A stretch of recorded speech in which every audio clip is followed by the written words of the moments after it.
Hey guys!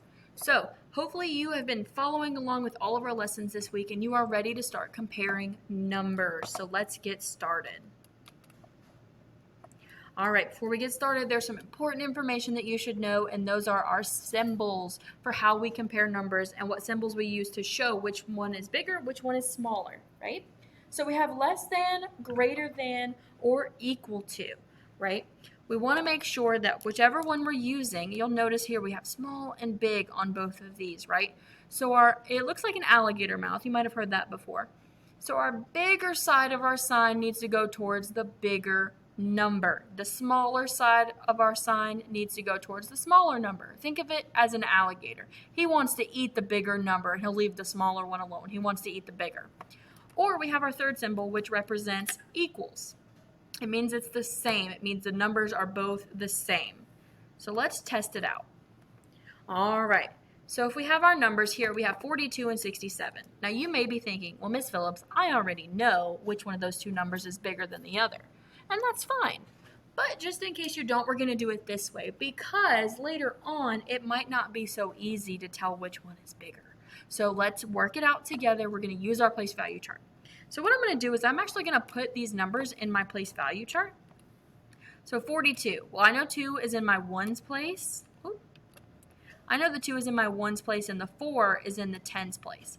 So I'm going to write that number in my place value chart. 2 ones. So I have 2 in the ones place, 4 in the tens place. Okay, so 42. Now I'm going to draw my other number. My other number is 67. Well, that means I have 7 ones, 6 tens. So I'm going to put that over here. So I have 7 ones and 6 tens. So I'm going to put that here. Now, whenever we're comparing, we don't really want to start with the ones because those are really small, right? They're not worth as much. If we have tens, we want to start with the tens because the tens are worth more, right? So we want to make sure that you start with the biggest number that you have. If you have hundreds in the number, you want to start with the hundreds, okay?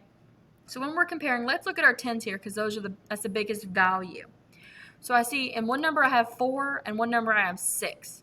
Well, I'm sure you guys already know, but as you know, 6 is bigger than 4. So that means that 67 is bigger than 42. So congratulations, we figured it out, but now we've got one more step. So 67 we've determined is a bigger number, so now we need to write in our symbol like we learned about right here, okay? So we have 67, we know that's bigger, so here's bigger. So we want our alligator to eat the bigger one. So our sign should look like this. So this reads 42 is less than 67. So 67 is the bigger number. Let's look at another. All right, you'll notice this one's a little bigger. Let's go ahead and label our numbers so we know where it goes in the place value chart. All right, we have 2 ones, 6 tens, 100. All right, and we'll go ahead and put that in our place value chart. So we have 2 ones, 6 tens, and 100. So now let's draw our line and let's write our other number here. Here we have 3 ones, 1 10, and 100. So I'll put it in my chart. I have 3 ones, 1 10, 100. So now, pay close attention. So now you'll notice that both of my numbers have hundreds in them. So I'm going to start with my 100 and say, okay, which one of those is bigger? Well, if I look in my hundreds columns, both of them have ones. So if I look there so far, I can't tell which one is bigger yet because they're both equal. They both have ones right there. So then I'm going to go to my next biggest column, which is my tens. And I'm going to say, okay, which one has a bigger number there? So this one has a 6 and this one has a 1. So this number on top, this purple number, has more tens than this number does, which tells me that this number up here at the top, this 162, is bigger than 113. I started with my hundreds. Those were both the same, so I went to tens. The tens had more in there, so I know that number is bigger. So I know 162 is bigger than 113. Notice my alligator is eating the bigger number. So we would read it, 162 is greater than 113. You guys are rocking this. So we're going to do another one of these. Notice my number is a little bit bigger this time. All right, guys. Place value chart. Got to put it in. So we have 5 ones, 8 tens, and 6 hundreds. Let's put it in. We have 5 ones, 8 tens, 6 hundreds. Now let's go to our other one. We have 7 ones. I'm just going to put it down here. 7 ones. We have 1 10, 9 hundreds, and this time we have a 1,000. We have 1,000 that we can put in our thousands place. So now this one's a little different. Actually, with this one of our big numbers has an extra digit. It has one more digit than the other number does. So my biggest one that I have is thousands. Well, I say, which one has a bigger thousands in it? Well, this one has 1,000, but does this one have 1,000? No. So that, guys, this one was super easy. It automatically told me that this number was bigger because, or this whole number, all of it, is bigger than 685 because it has 1,000 in it. So automatically I know that 1,917 is bigger than 685. So my alligator wants to eat the bigger one again. So it's going to eat the 1,917. So 685 is less than 1,917. You guys are rocking this out. Good job. All right. So in your work today and in the future, you might see problems that look like this. So I'm still comparing two numbers, but what do you notice about this number over here? If you remember from the other day, this is in unit form. Now, I've written this little note here for us to remember. If we ever are trying to compare and one of our numbers is not in standard form, we need to change it to standard form first. That makes it so much easier for us to compare it. That is our first step. Step number 1, okay? So we're going to do that. We're going to change this unit form. Hopefully you remember that from the other day. We're going to change it to standard form. So let's think about our place value chart that I've got down here. So this one says I have 7 tens, 3 ones. So let's start with our ones. How many ones? 3. How many tens do I have? 7. Do I have any hundreds or thousands? No. It only lists ones and tens, so I'm done. So this number, now I know that this 3 represents just 3 because it's in the ones column, and the 7 represents 70 actually because it's in the tens column.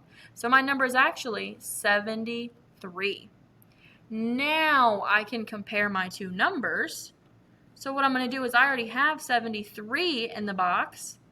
So now I've got 73 in my place value chart. So now I'm going to put 29 in my place value chart. I have 9 ones and 2 tens. Okay, remember when I'm comparing, I want to start with my biggest place value, right? So my biggest place value right now is my tens. So let's see. My first number has 7 tens. My second number has 2 tens. So which one is bigger? 7 tens. So that tells me that this number up top is bigger than 29. So 73 is greater than 29. So that alligator, again, he keeps eating these numbers on the right. So 73, he wants to eat it. So we would read it, 29 is less than 73. So that tells us 29 is smaller than 73. Remember, the alligator, the bigger side, his mouth wants to eat the bigger number. All right, what about this one? Ooh, you'll remember yesterday we looked at expanded form. You watched a really cool video about expanded form and how it's almost like a slinky that pulls out. You take a number and you kind of pull it apart to see all the different parts of it, right? So standard form, well, what was the rule I told you on this page? You change to standard form, okay? It's in expanded form now, but we need to change it to standard form. All right, so how can I do that? Well, let's see. We can use our place value chart again. All right, I have 9 ones here, so I can put that in my place value chart. Oh, it doesn't tell me I have any tens there. It just goes to 100. So I'm going to leave my 10 spot blank for now. But it does say I have 100. And how many do I have? Well, just one. It's just 100. So 100. And then right here, I have 2 thousands. Well, in my thousands place, I'm going to put a 2 because I have 2,000. And 2 in the thousands place really equals 2,000. Now, I can't just leave a big blank in here. That wouldn't work. So what I have to do is fill it in with a 0. To represent my number. So this number is in expanded form, it would be here. But in standard form, down here, it's really 2,100, I don't have to say any tens, and 9. So 2,109. It just means we don't have any tens in that number. So now that I've changed it to standard form, now is when I can go back and I can now compare them. So I've got this number. So I'm going to bring this number down here to our place value chart. I have 6 ones, 4 tens, 3 hundreds, and 2 thousands. All right, so remember we want to start with our biggest value. And right now our biggest value is thousands. Remember, we want to start with the biggest one. So I have thousands. Those are my biggest. Oh, well, each of my numbers has 2 in the thousands place. So I can't tell which one is bigger yet because those are the same. So now I'm going to go to my hundreds place. My first number has a 1 in the hundreds place, but my other one has a 3. Well, I know and you know that 3 is bigger than 1. So this number down here must be bigger because it has more hundreds in it than this number up here. They have the same number of thousands, but this one has more hundreds, so it is bigger. So this would be our bigger one, 2,346. So this alligator, yet again, is going to eat this number. So here's our symbol, and this would read 2,109 is less than 2,346. All right, guys, you've done a fantastic job today. Hopefully you're still with me and you're understanding. All right. You might also see them in word form, okay? Word form was really simple. If you remember, 310. So we're going to take that, put it in standard form first. 310. I'm going to see how many ones do I have. Well, it says 10. It doesn't tell me I have any ones yet, so I'm going to wait a minute. How many tens do I have? Well, it just says 10. So I know that if I put a 1 in the tens place, that equals 10. So I'm going to put a 1 there for now. And then it says 300. Well, in my hundreds place, I can put a 3 because it says I have 300. And 3 in the hundreds place equals 300. Now, 310. Does this number right here look like 310? No, not quite. So I know that I can't leave it blank, so I need to put a 0 in my ones place to represent this 10 that it talks about in the word form. So 310. So now I have 310, and I have to compare that to 495. So I have 5 ones, 9 tens, and 4 hundreds. Awesome. So my biggest value is my hundreds in this round. So I'm going to compare my hundreds first. I have 3 hundreds here and 4 here. Well, this one was easy, guys. It was quick. I have more hundreds in this number, so that must be my bigger number. So 495 is bigger than 310. So the alligator is going to eat the bigger number. His mouth is open towards the bigger number, so 310 is less than 495. All right, guys. You've done a great job. So now it's your turn to go do your work on Canvas or in your packet. What you're going to do is you're going to have problems just like we had in the examples. You'll have a number, and then you're going to have a number that's not written in standard form. Well, what was our number 1 rule? If it's not in standard form, change it to standard form first. So you're going to change all of these to standard form, and when you figure them out, if you're doing it in the packet or if you're filling it in online, you can just draw a little parentheses beside it and tell me what it is in standard form, and then you can put your piece in here to tell me what it is. Here's your example. I had these 2 numbers. This one was in expanded form, and I figured out that in expanded form, what this number is in standard form is 5,293. So I wrote it in parentheses next to it, and then I put my answer on the blank. So when you're writing in your answers or you're putting them in on the computer, you're going to fill them in here and make sure you put the correct symbol. Okay? All right, remember the alligator always eats the bigger number. So the big side of the sign should be towards the bigger number. All right, boys and girls, you're going to do a great job. Remember, if you're Plan B and you have your packet, watch this video first and then you can complete your packet. If you're Plan D and you are at home, you are going to complete this online. The link is below this video. All right, guys, good luck and have a great day.